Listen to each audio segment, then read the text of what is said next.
You've been stuck inside for 3 days because of rain. You have a roof, heating, a fridge full of food, and a phone full of distractions, and you're still miserable. Now remove all of it. The roof, the walls, the dry clothes, the hot drink, the waterproof jacket. Put yourself in a forest in prehistoric Europe, 60,000 years ago, during a rainy season that doesn't end for weeks. The temperature's hovering just above cold enough to kill you. Everything you need, fire, food, warmth, becomes exponentially harder the wetter it gets. How do you survive that? Not as a thought experiment, as a daily reality, as the baseline condition of being human for 99% of our species' existence. Because here's what nobody tells you about ancient survival. We always talk about the dramatic threats, the predators, the migrations, the wars. Rain is unglamorous, and it was arguably more consistently dangerous than almost anything with teeth. It killed fires, caused hypothermia, rotted food, flooded shelters, lasted for months.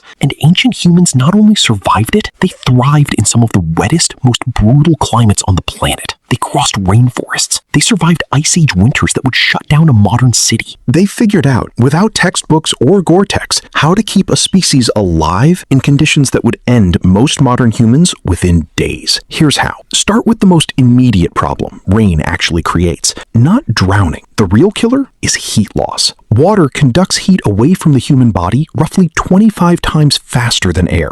This is not a small difference. This is the difference between sitting in a cold room feeling chilly and sitting in a cold lake dying. When you're wet, your body is losing heat at a rate your metabolism cannot compensate for, especially in low temperatures with wind. This is why hypothermia kills so efficiently in wet conditions, even when it's nowhere near freezing. You don't need ice. You need wet clothes, a mild wind, and a temperature around 10 degrees. That's a perfectly ordinary day in dozens of environments where ancient humans lived and died. They knew this, not from reading about thermodynamics, from watching each other die. So the first and most critical survival skill wasn't finding food or building shelter, it was maintaining core body temperature. And the strategies ancient humans developed were more sophisticated than most people assume. Let's start with fire. Ancient humans didn't think about fire the way we think about matches.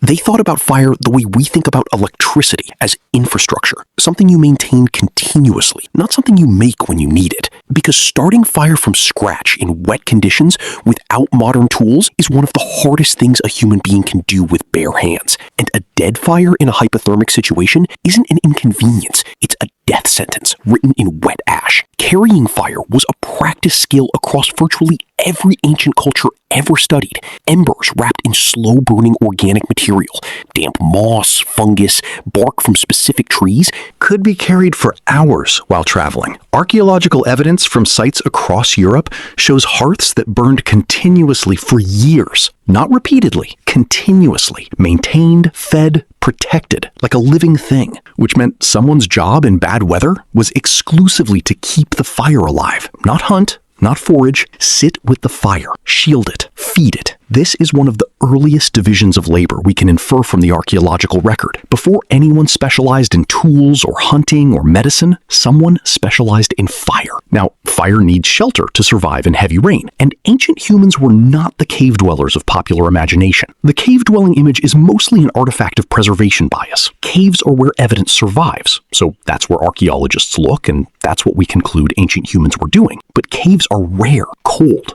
damp, and frequently occupied by things that wanted to eat you. Most ancient humans built their shelter, and even the earliest shelters show environmental intelligence that is genuinely impressive. The oldest known constructed shelters date to around 400,000 years ago, long before modern humans. Branches angled to shed water, leaves layered in overlapping rows like shingles, each one directing rain to the next. The same principle as a modern roof arrived at with no engineering education by hominins with smaller brains than yours. By the time modern humans spread across the globe, shelters had become remarkably sophisticated. Mammoth bone structures found in Eastern Europe from 15,000 years ago show deliberate architectural thinking. Heavy bones anchored against wind, hides stretched across the frame, insulation inside. These weren't holes to hide in. They were engineered environments designed specifically to maintain heat and exclude moisture. But here's something that almost nobody talks about. Most of ancient rain survival wasn't reactive. It was predictive. addictive. Modern humans experience weather as something that happens to us. We check an app, we get caught in the rain, we go inside. Ancient humans had no such option, so they read the environment continuously. The smell of rain before it comes, the behavior of animals that changes hours before a storm, birds flying lower, insects swarming, certain species moving to higher ground, the color and texture of clouds, wind direction shifts, water surface behavior. All of this carries real meteorological information. Ancient humans read these signals the way you read road signs, automatically, fluently, because their lives depended on it. You don't get caught in a downpour when you've been reading the sky all day,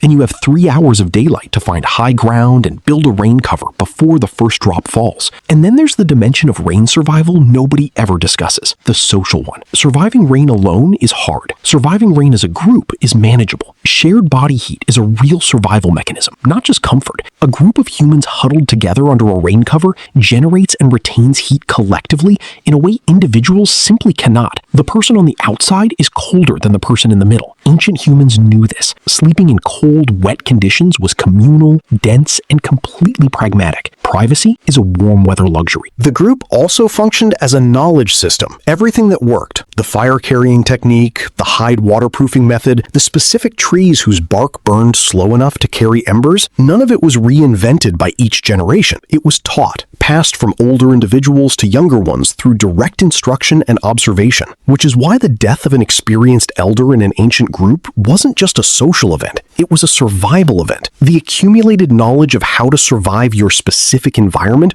was the most valuable asset a group possessed, possibly more valuable than any tool. Ancient humans in wet, cold climates weren't surviving despite their conditions. They were surviving with bodies calibrated by continuous exposure to those conditions. Higher resting metabolic rates, more efficient heat generation, reduced cold shock responses built through a lifetime of being regularly cold and wet in a world that didn't offer the option of turning up the thermostat. Not better humans, better prepared humans. So how did ancient humans survive rain? They maintained fire-like infrastructure. They built shelters that shed water using the same principles as modern roofs. They read weather before it arrived. They moved in groups and shared heat and knowledge across generations. And they did all of this not because they were extraordinary, but because the rain gave them no other choice. Next time you complain about being stuck inside, remember, you have a roof. They built theirs from scratch, in the rain. If you'd survive a week in prehistoric Europe during rainy season, let me know in the comments. And if this made you look at bad weather a little differently, the next video will do exactly the same thing.